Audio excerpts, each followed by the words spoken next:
ये सिर्फ 5 उंगली का खेल है। आप सुनते होंगे CAA, NRC, NPR और सोचते होंगे ये खेल क्या है, इतने सब शब्द हैं, समझ नहीं आता। वैसे बड़ा साधारण सा खेल है।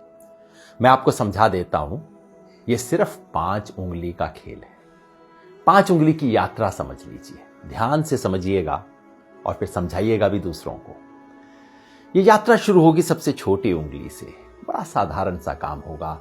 अप्रैल के महीने में आपके घर कोई आएगा, सरकारी कर्मचारी, हो सकता है स्कूल के टीचर कोई आए, कहेंगे हमें आपके घर सिर्फ गिनती करनी है कितने लोग रहते हैं। बस नाम पूछेंगे, कब पैदा हुए ये पूछेंगे, ये भी पूछेंगे कि आपके माता पिता, चाहे हैं या नहीं है अभी, वो कहां पैदा हुए थे, कब पैदा हुए थे।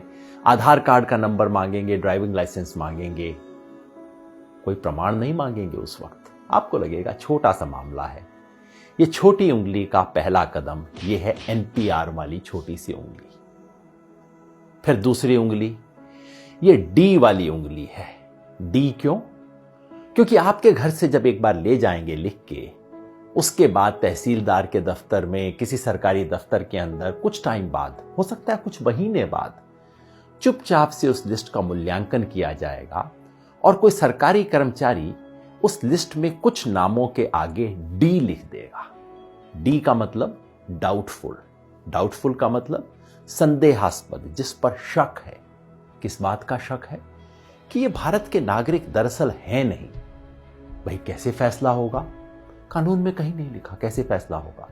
हो सकता है आप अपने माता पिता की आयु नहीं बता पाए हो, कहां पैदा हुए हैं नहीं बता पाए हो सकता है आधार कार्ड आपके नाम से इशू हो लेकिन आपके पास नंबर ना हो, कुछ भी हो सकता है।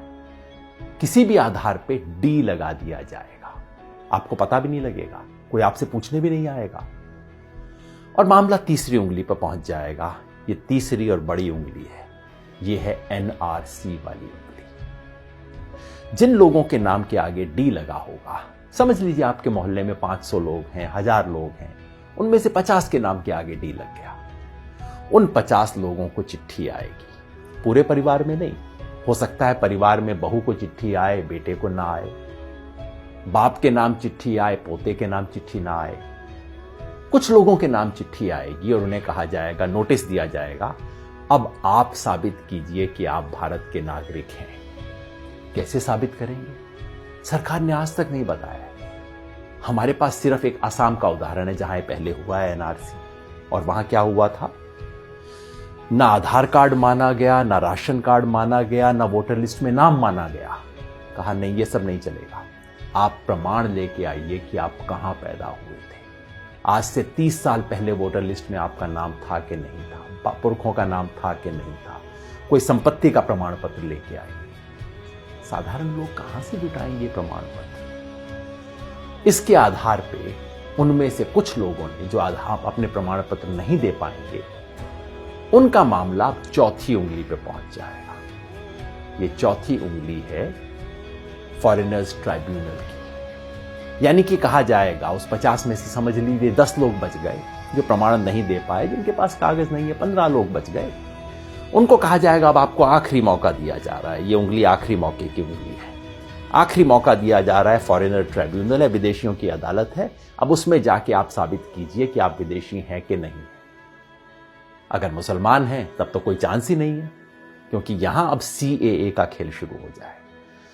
अगर मुसलमान हैं, आपको विदेशी माना गया है, तो अब आप तो विदेशी हैं ही हैं, चाहे आपके बाप दादा यहां पे 500 साल से 1000 साल से रहते आ रहे हैं।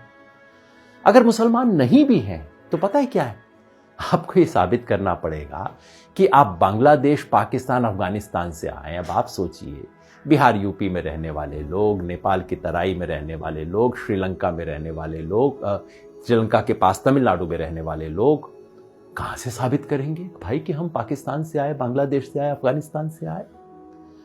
फॉरेनर ट्राइब्यूनल में अगर साबित आप नहीं कर पाए, जो लोग भी साबित नहीं कर पाए, वो लोग विदेशी घोषित हो जाएंगे और मामला अब चौथी उंगली से अब अंगूठे पे पहुंच जाएगा, अंगूठे तले दबने वाला।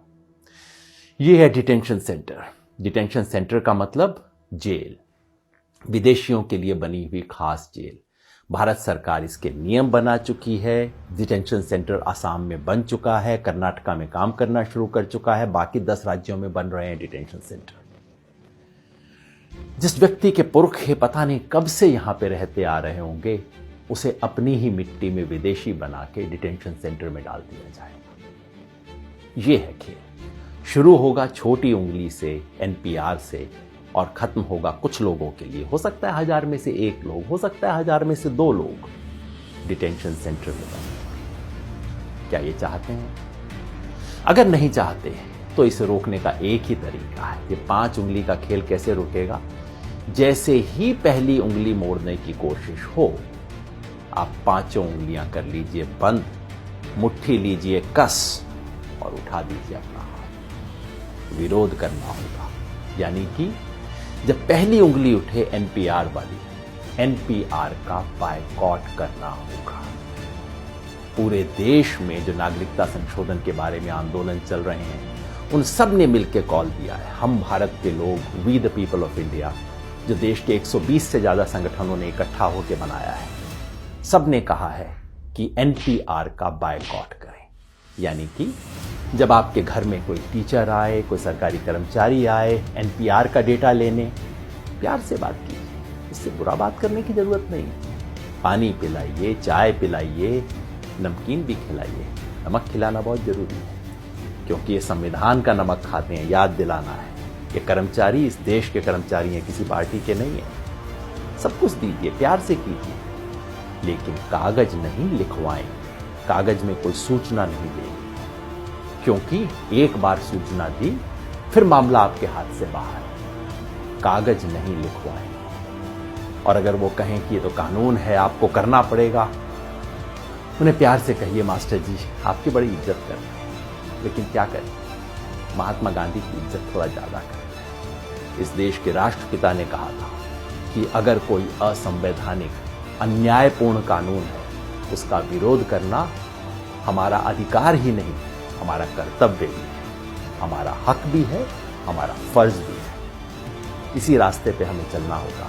याद रखिए, हम संविधान बचाने निकले। एक हाथ में तिरंगा, दूसरे में संविधान, मन में अहिंसा और जन गण मन का गान। इसी रास्ते पे हमें चलना है। ये लड़ाई में हम लड़ेंगे और निश्चित जीतेंगे।